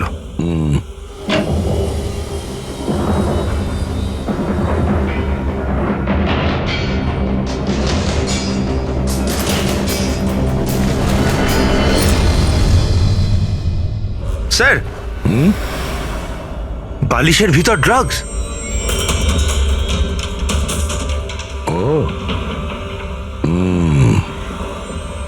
এই ট্রাভেল এজেন্সির নামে রোহন কে জানে কবে থেকে এই কালো ধান্দা শুরু করেছে। তাহলে রোহনকে মারলোটাকে? কোনো রাইভাল গ্যাং, কিংবা এটাও হতে পারে যে ওর গ্যাংয়েরই কেউ ওকে মেরে দিয়েছে। কারণ যখন এই যতীন আর মনিকা ধরা পড়লো, ওরা ভাবলো যে আমরা যে কোনো ভাবেই রোহানের কাছে পৌঁছে যাব। হতে পারে। এটা কি রোহানের ঘরে এতগুলো আর্টক্রাফট, হ্যান্ডিক্রাফটের? হ্যাঁ, মনে হচ্ছে এই রোহনের হ্যান্ডিক্রাফটেড জিনিসের খুব শখ ছিল। শখ ছিল? ওর ঘরের এই পরিস্থিতি দেখে মনে তো হচ্ছে না যে ওর হ্যান্ডিক্রাফটের শখ ছিল। এক মিনিট, ওখানে ওই ফাইলে রিসিপ্টস আছে, কুরিয়ারের রিসিপ্ট, কোনো হ্যান্ডিক্রাফট শোরুমের, জঙ্গিপুরা থেকে। আচ্ছা, এই হ্যান্ডিক্রাফটগুলো ওখান থেকে আসেনি তো?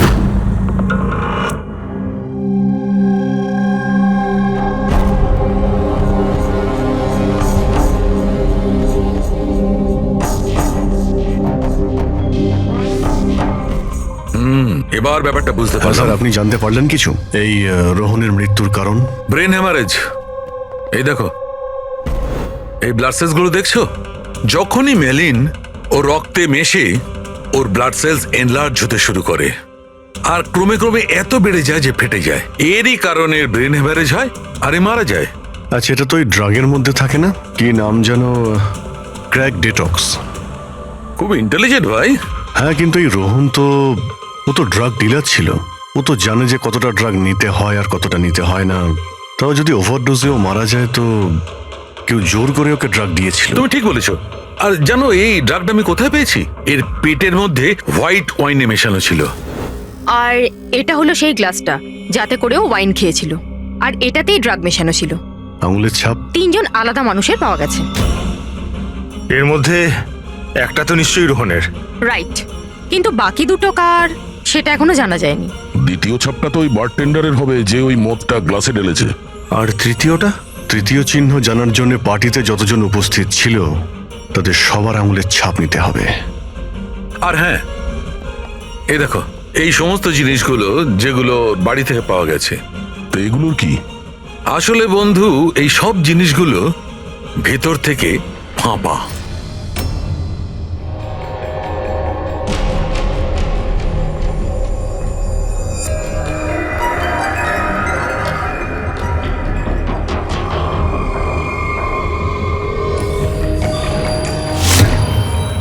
এই দেখো, ড্রাগস। ওহো, তাহলে এর মধ্যেও ড্রাগসের খোঁজ পাওয়া গেল। তার মানে এই হ্যান্ডিক্রাফটসের মধ্যে ড্রাগস রেখে ওরা জঙ্গিপুরা থেকে এখানে নিয়ে আসতো। ওই হ্যান্ডিক্রাফটের আড়ালে ড্রাগসের ব্যবসা চলছে। ট্রাভেল এজেন্সি থেকেও কিছু জানা যেতে পারে। স্যার, এই নামে কোনো এজেন্সিই নেই। আর যতীন আর মনিকা যে সো কল্ড অফিসে গিয়েছিল সেই অফিসটাও নেই, একটা খালি ফ্ল্যাট পড়ে রয়েছে। আর ফেডরিক, ওই বাকি কাপলদের কি হলো যাদেরকে বিদেশে পাঠিয়েছিল লাকি ড্রর মাধ্যমে এই রোহন? স্যার, টোটাল 7টা কাপেলকে হানিমুনে পাঠিয়েছিল এই রোহন। তাদের মধ্যে 4টে এখন শহরে নেই। আর বাকি 3টে? বাকি 3টে তো এসে গেছে। চলো ওদের সঙ্গে কথা বলি।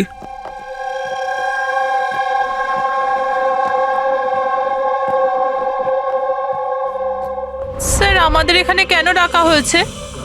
আমরা কিছু করিনি। ঘাবড়াবেন না, আমরা আপনাদের সঙ্গে কিছু কথা বলতে চাই। কোন ব্যাপারে? আপনারা সবাই এই ফটোগ্রাফ দুটো দেখুন। এদের নিশ্চয়ই আপনারা চিনবেন।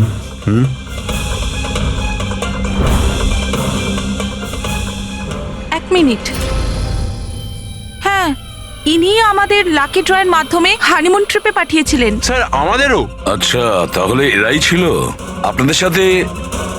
ঠিক কিভাবে এরা যোগাযোগ করেছিল? স্যার, এরা আমাদেরকে কোর্টের বাইরে কন্ট্যাক্ট করেছিল।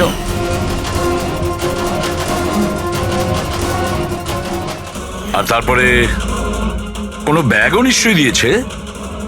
হ্যাঁ স্যার, আমাদেরকে ব্যাগ দিয়েছিল, কিন্তু আফসোস যে এয়ারপোর্টে আমাদের সব জিনিস চুরি হয়ে গেছিল। স্যার, আমাদের সুটকেসও হোটেল রুম থেকে উধাও হয়ে গেছিল।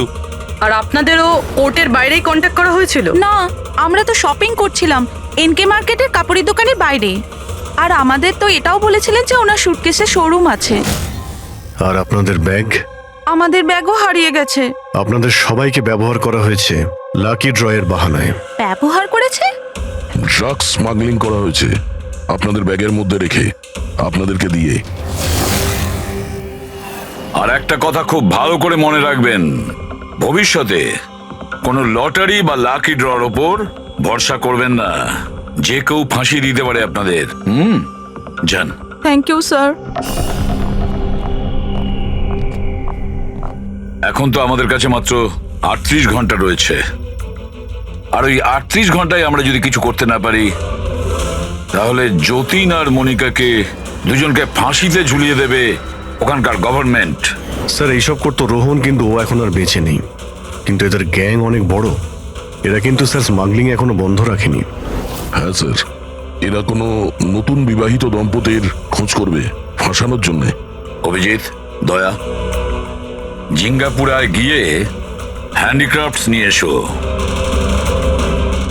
আর পুরবী, তুমি আর সারিকা নিজেদের বিয়ের প্রস্তুতি নাও।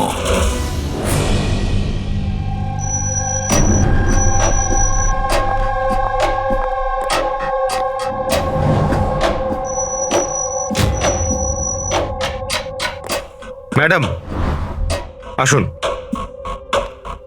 দেখো, তোমরা সিআইডি লোকেরা জানো না যে আমি কে? খুব ভালো করে জানা আছে তুমি কে। তোমার বাবার সাথে আমাদের কথাও হয়ে গেছে। উনি বলেছেন আমার মেয়ে যদি দোষী হয় তাহলে ওকে জেলে ঢুকিয়ে দিতে। হোয়াট? চুপচাপ কোঅপারেট করো, বুঝেছো?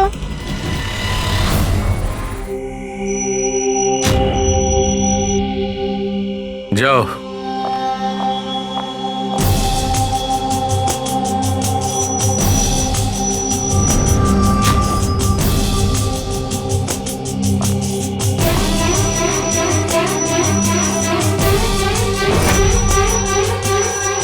ফ্রেডি সবার হয়ে গেছে? হ্যাঁ ডক্টর সালুখে।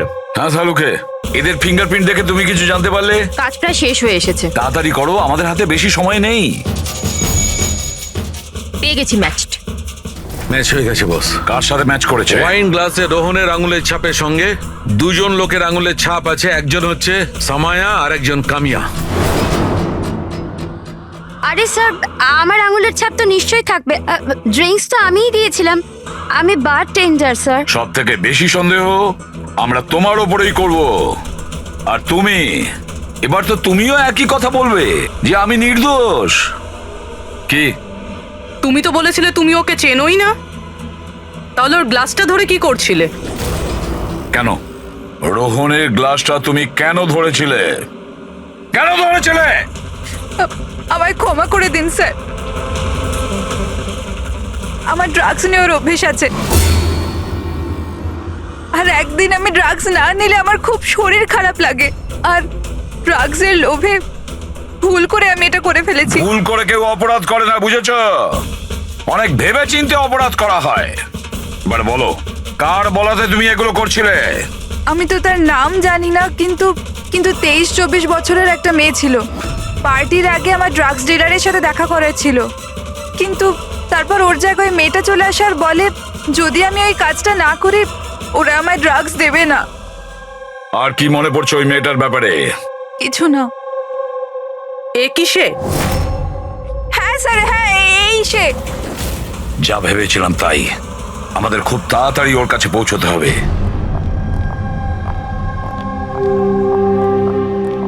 এই যে শুনছো, আমাদের বিয়ে তো হয়ে গেল, আমরা হানিমুনের জন্য কোথায় যাব? আরে বাবলি, হানিমুন টানিমুন বড় লোকদের ব্যাপার স্যাপার। আর আর আমাদের কাছে এত টাকা কোথায়? ওসব আমি জানি না। আমার হানিমুনে যেতেই হবে, যেতেই হবে, যেতেই হবে, আর সেটাও বিদেশেই যাব। বিদেশ? আরে বাপরে, ওতে তো লাখ টাকা ধাক্কা। আমি কিচ্ছু জানি না। আরে বাবলি, আচ্ছা আমার কথা তো শোনো।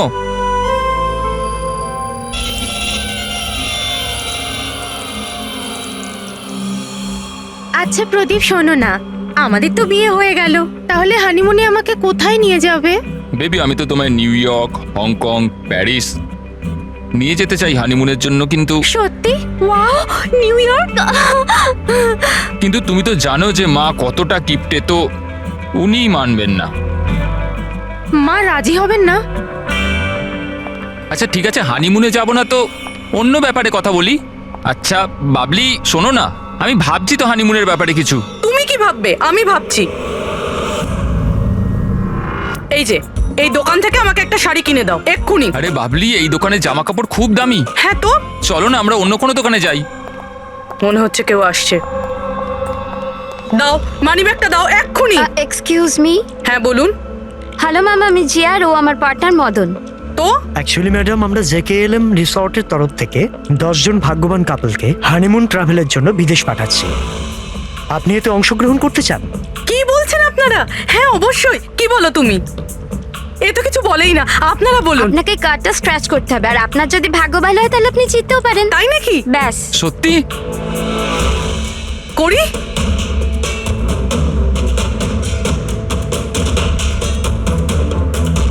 কি লেখা আছে? ও ওয়াও ম্যাম, কনগ্রাচুলেশন, আপনি জিতে গেছেন।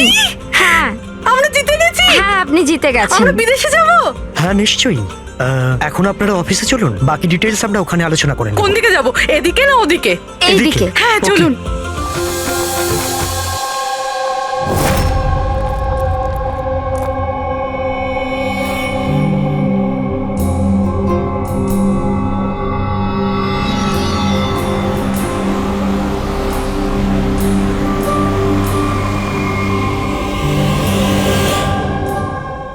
ঠিকানাটা তো এখানকারই।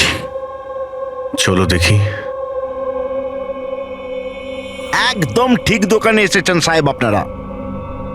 আপনাদের মুম্বাইয়ের শোরুমের জন্য এখানের থেকে ভালো হ্যান্ডক্রাফট কোথাও পাবেন না। আরে বিজু, চা বল, চা বল তাড়াতাড়ি। আদা দিয়ে বলবো না এলাচ দিয়ে বলবো? আদা দেওয়া বলবি চা? হ্যাঁ আদা দেওয়া। আপনি চায়ের কথা বাদ দিন, কিন্তু জিনিসটা একদম ভালো হওয়া চাই। সাহেব আপনাকে দেবো তো নিশ্চয়ই, প্রথমবার এসছেন তো, একটু চা খান। প্রিয়াঙ্কা তুমি দাঁড়িয়ে কেন? যাও পকোড়া বলো, পকোড়া তাড়াতাড়ি যাও। দয়া, এই লিটমাসের টুকরোটা যখনই কোনো এরকম জিনিসকে ছবি যাতে কখনো ড্রাগস রাখা ছিল, তখনই এর রংটা লাল হয়ে যাবে।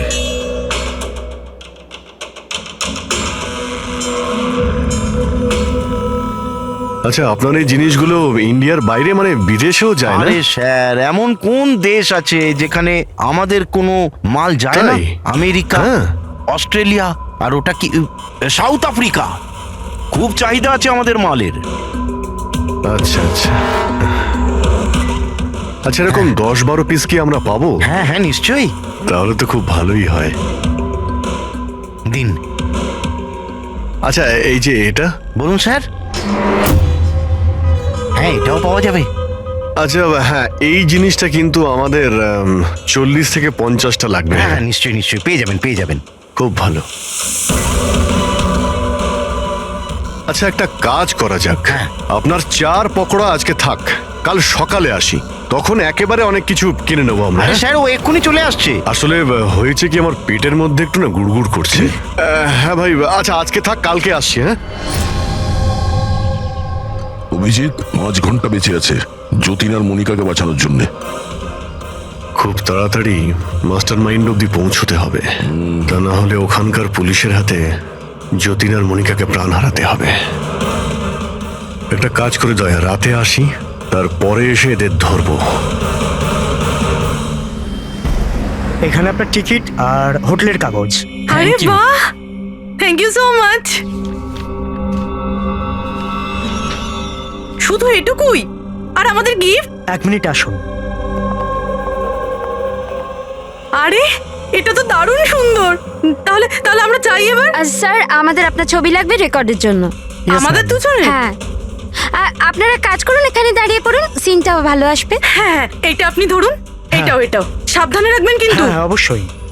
তার মানে এই ফটোগুলোর মাধ্যমেই ওই বিদেশের গ্রুপটা কাপেলদের চিনতে পারে। এক মিনিট। হ্যাঁ, কেমন লাগছে এটা? Okay okay, bye bye. Okay, okay, thank you. Thank you.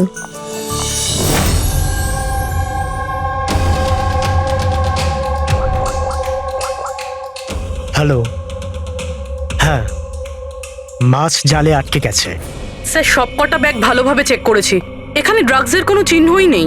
পুরবি, এটা কিভাবে সম্ভব? যদি আমরা কোনো প্রমাণ না পাই কিভাবে বাঁচাবো যতীন আর মনিকাকে?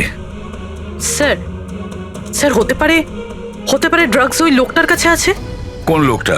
ওই অফিস থেকে একটা লোক বেরোচ্ছিল সুটকেস নিয়ে, আর উনি ফোনে কাউকে বলছিলেন যে ওনার ফ্লাইট আছে রাত 9টার সময়। হ্যাঁ হ্যালো হ্যালো। আরে দেখে চলুন। সরি দাদা। হ্যাঁ হ্যালো হ্যালো। হ্যাঁ, আমি বলছিলাম যে আমাদের ফ্লাইট তো রাত্রি 9টায়, তাই না? টাইমে পৌঁছে যাও। হ্যাঁ, ওই লোকটার একটা স্কেচ করাও খুব তাড়াতাড়ি, আর এয়ারপোর্ট অথরিটিকে জানাও, আর ট্যাক্সিওয়ালাদেরও জানাও। দেখা যাক এই লোকটা কে।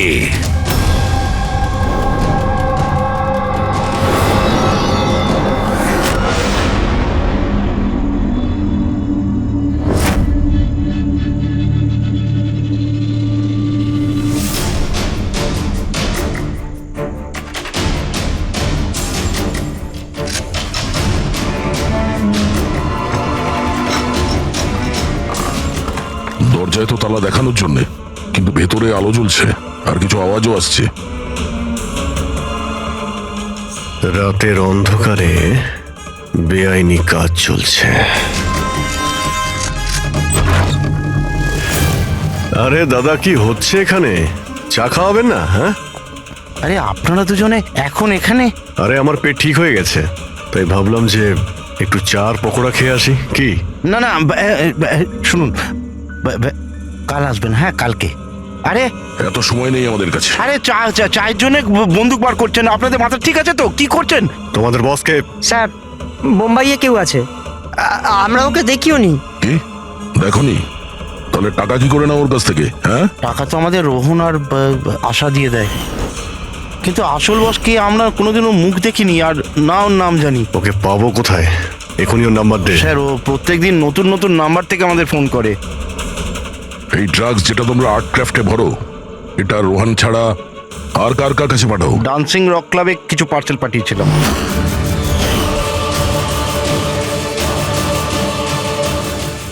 ওখানে এই ড্রাগ কাদের কাদের দেওয়া হয় এই ব্যাপারে আমরা কিচ্ছু জানি না। সেটা আমরা খোঁজ নিয়ে নেব।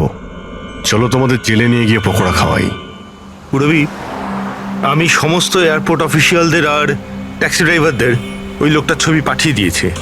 মনে হচ্ছে কিছু না কিছু খবর পাবো। 9টা বাজতে যায়, ফ্লাইট ছাড়ার সময় হয়ে গেছে। আর যতীনের শাস্তি হওয়ারও। একবার ওই লোকটাকে পেয়ে যাই, নয়তো দুটো নিরীহ লোকের প্রাণ যাবে।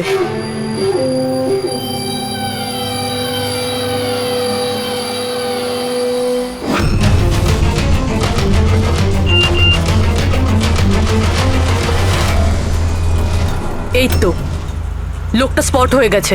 কোথায়? 21 জেকে রোড, এই রোডেই। স্যার মনে হয় সামনে আছে। পুরবি? হ্যাঁ। ট্যাক্সি? স্যার ওভারটেক করুন, নিশ্চয়ই ওটাই।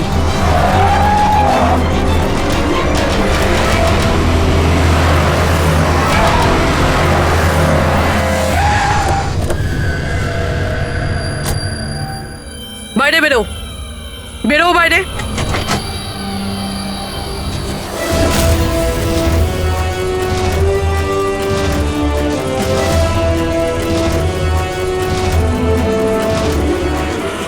আহা, আচ্ছা আপনিও? সব কজন চোর মিলে দল পাকিয়েছে। আমি প্রথমেই জানতাম যে তোমাদের দুজনকে আমি যাই কাজ দিই এরকমই ফল পাবো। সিআইডি ধরে নিল তো? সিআইডি? কি হচ্ছেটা কি এখানে? জানো কোথায় নিয়ে যাচ্ছে এরা তোমায়? এরা তো আমাকে এয়ারপোর্ট নিয়ে যাচ্ছিল। আমি বিদেশের লাকি ড্র জিতেছিলাম। বিদেশের না, বিদেশের জেলের ড্রাগ স্মাগলার্স এরা। তোমার ব্যাগে ড্রাগ লুকিয়েছে এরা।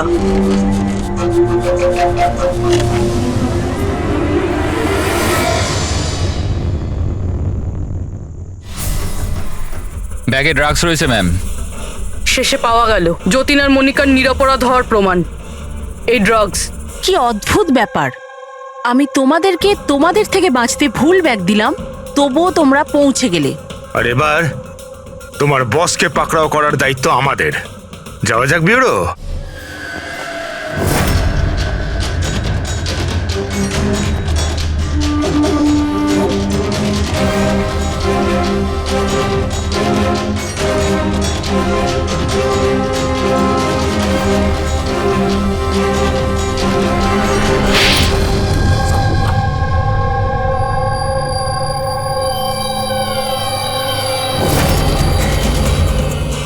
মিস্টার প্রশান্ত, ডান্সিং রক ক্লাবের মালিক, ক্লাবের পেছনে এই ড্রাগসের কারবার করছো তুমি? হ্যাঁ আশা,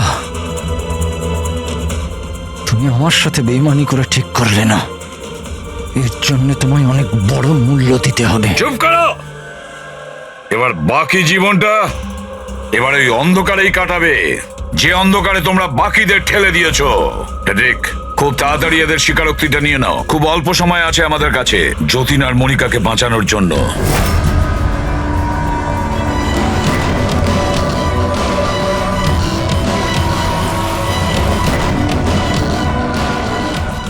আর এইভাবে সাদা সিধে নিরীহ লোকেদেরকে ফাঁসিয়ে শুধু দেশেই নয়, এমনকি বিদেশেও একজন বিখ্যাত ড্রাগ কিং পিন হয়ে গেলাম আমি।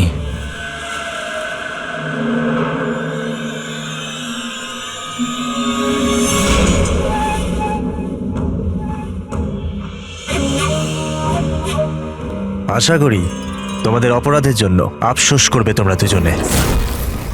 আমরা কোনো অন্যায় করিনি স্যার, আমরা নির্দোষ। তোমাদের দেশের সিআইডিও তোমাদের দুজনকে নির্দোষ প্রমাণ করতে পারেনি। Get the mask.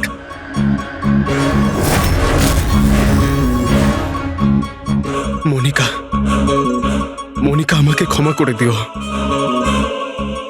7 পাক নেবার সময় আমি যে প্রতিজ্ঞা নিয়েছিলাম তোমার রক্ষা করবার, আমি সেটা রাখতে পারলাম না। এরকম বলো না যতীন, আমরা একসাথে বাঁচতে পারছি না তো কি হয়েছে, অন্তত একসাথে মরছি তো।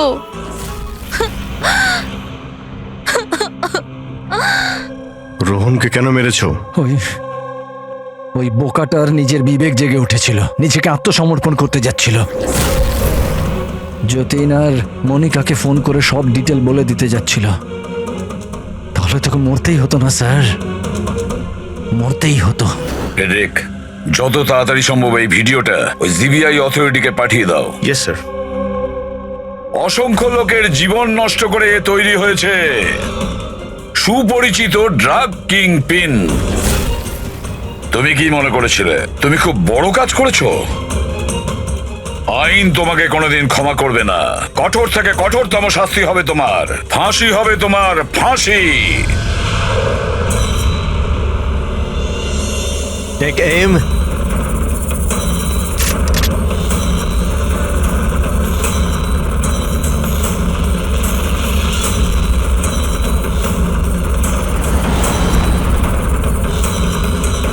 Hold on.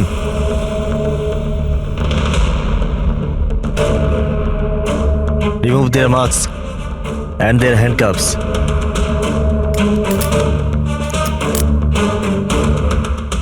স্যার এইসব আই এম সরি, আমি আপনাদেরকে ভুল বুঝেছিলাম। You both are free.